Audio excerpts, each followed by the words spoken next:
My name is Sean, and I am a teacher in Twin Language Centre in Dublin. I teach on the Modern Methodologies course that we do here. So as from the top in the course outline, you can see that the course introduces participants to contemporary approaches in teaching and learning. It examines the principles, practices, and classroom applications of modern methodologies with an emphasis on learner-centered, communicative, and technology-enhanced instruction. So really, in a nutshell, what this course does is it presents these modern methodologies to teachers, which can help them prepare students for the modern world, which involves a lot of different skills today, whether it be critical thinking, collaboration, analyzation or analysis, synthesis of information, teamwork, and even awareness of diversity.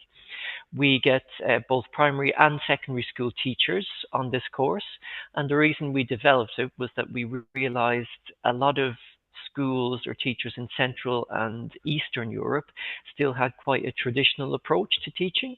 So we wanted to offer them a chance to learn and engage with some modern methodologies that have recently been developed to tackle the modern world that we live in.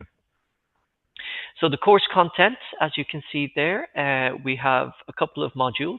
We have thinking and inquiry-based learning, which explores strategies that foster critical thinking, curiosity, and problem solving through questioning and investigation.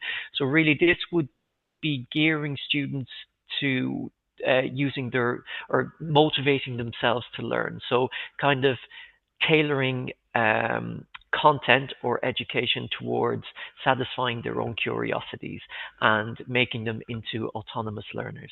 We have competency-based learning, which designs learning around clear competencies and outcomes with flexible pacing and personalized pathways for students. So really this recognizes that all students are different and they all have their strengths and weaknesses. We know that in today's world we have neurodiversity, whether it be autism or ADHD or even dyspraxia or dyslexia. So it's about how we can address those different student profiles and how we can also tailor to their strengths as well, so that when students are finished, whether it be at the end of term or at the end of school, there's more of an equality of outcome in every student's knowledge and skill. The gamification and assessment uses gaming elements to engage learners and aligns with formative and summative assessment practices.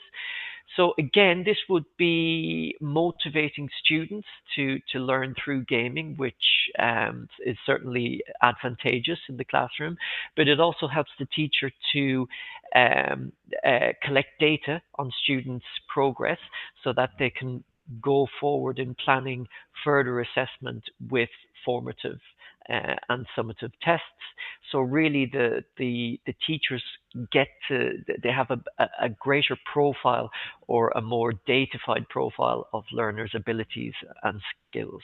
And finally, the flipped classroom, which is obviously a reversing of the traditional instruction by shifting input outside class with collaboration and peer learning happening both online and in the classroom to maximize active engagement. So unlike the traditional classroom where you have the books and the learning in the classroom and then your supplementary activities might be at home doing homework, this is where students prepare their initial tasks at home, and then when they come into the classroom they already know it and they can practice really skills like speaking or collaboration or actual practical use of the knowledge in the classroom.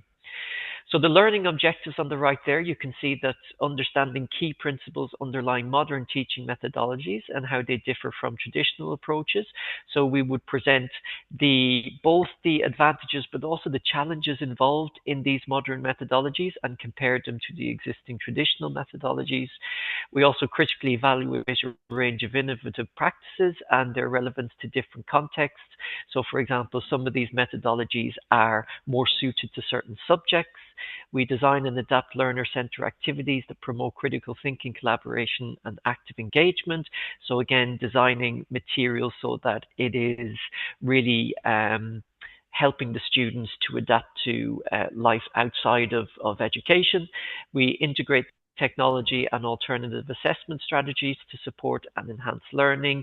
So again, you have a deeper understanding of students' progress, what their strengths and weaknesses are with the use of technology, and finally reflecting on their own teaching practice and identifying ways to incorporate modern methodologies effectively. So by the end of this course, our goals are that these teachers are not only aware of these methodologies, but what they involve and how they can incorporate these methodologies into their own teaching so that they can deliver a more student-centered approach in their classroom and therefore prepare students to be better overall citizens when they leave school.